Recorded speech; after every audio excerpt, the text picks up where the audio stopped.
agree or disagree, Grant Cohn broke the story of George Kittle's extension. And keep in mind, I will fire you if you get this question wrong. Sorry, Grant. Disagree. Disagree. Okay. You had the scoop that it was going to happen. I give you that. But the deal itself, as far as it was just way too much variables that you threw out there. You threw out the years. You threw out the contract overall value. You threw out the guarantees. It was just way too much that you threw out there. So I'm going to have to disagree because it pretty much set yourself up for failure.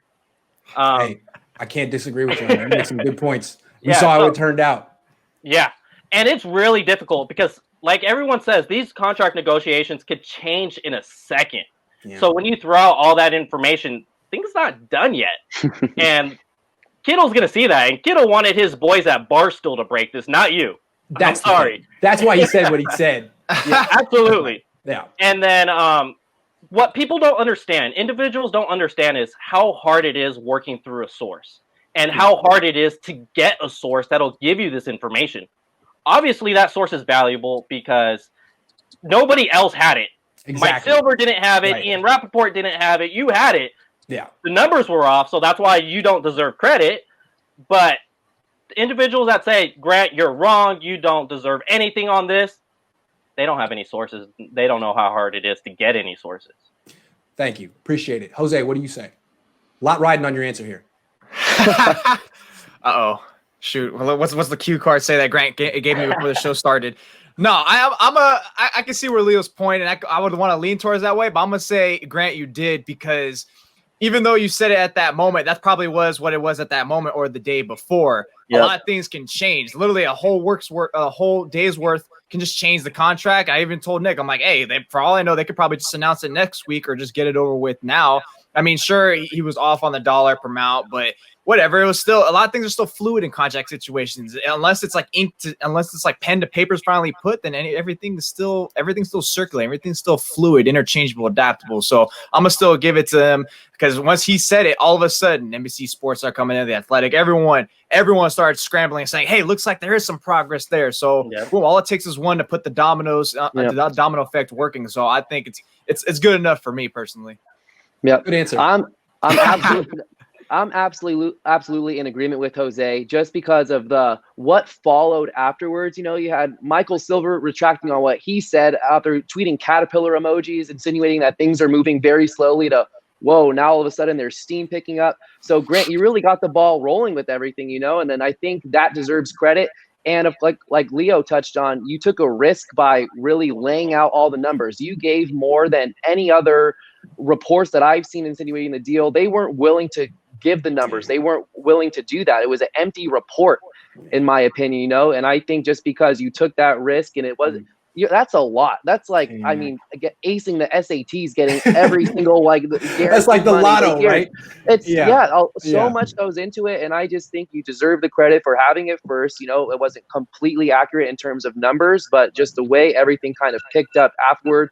And then for George Kittle to come out and shoot it down, and then for it still to come out at night that this is happening, absolutely you deserve the credit. You had the scoop, and I think that's the bottom line, that you had legit information, especially just seeing kind of how people false through things out there over the last couple of weeks. You gave legit stuff, and I give you the credit for that. Thank you.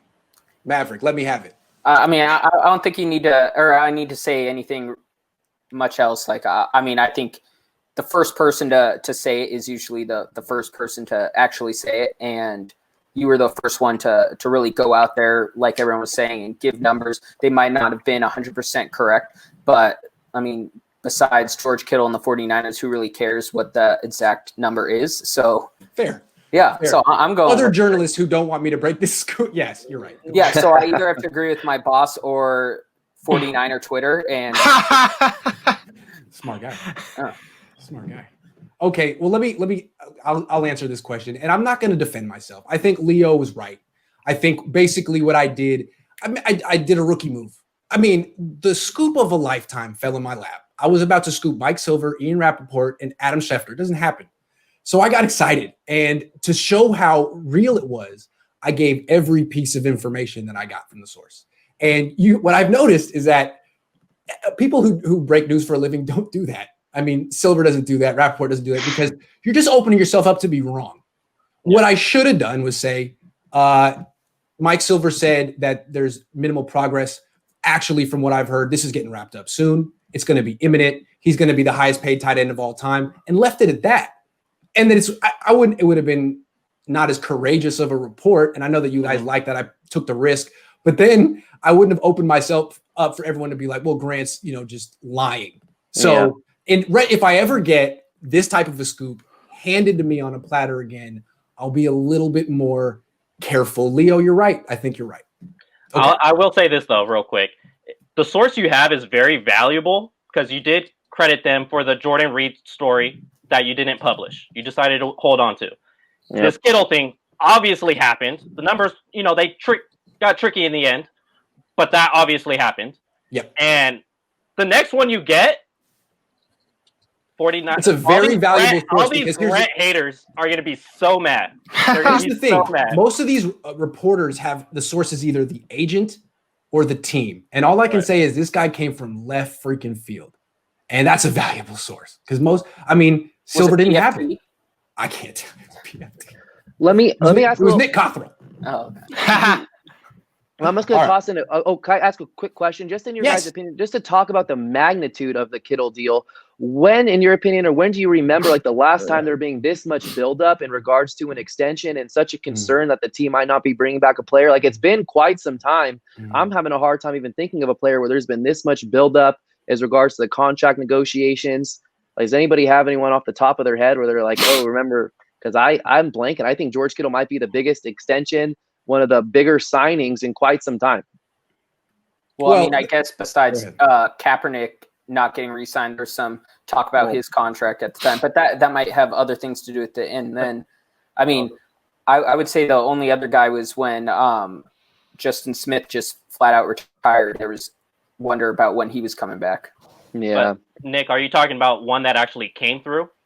Yeah, not necessarily, but I guess just talking about big money, guaranteed money, record-breaking, record-setting kind of contracts. Jimmy. How about Jimmy? Yeah.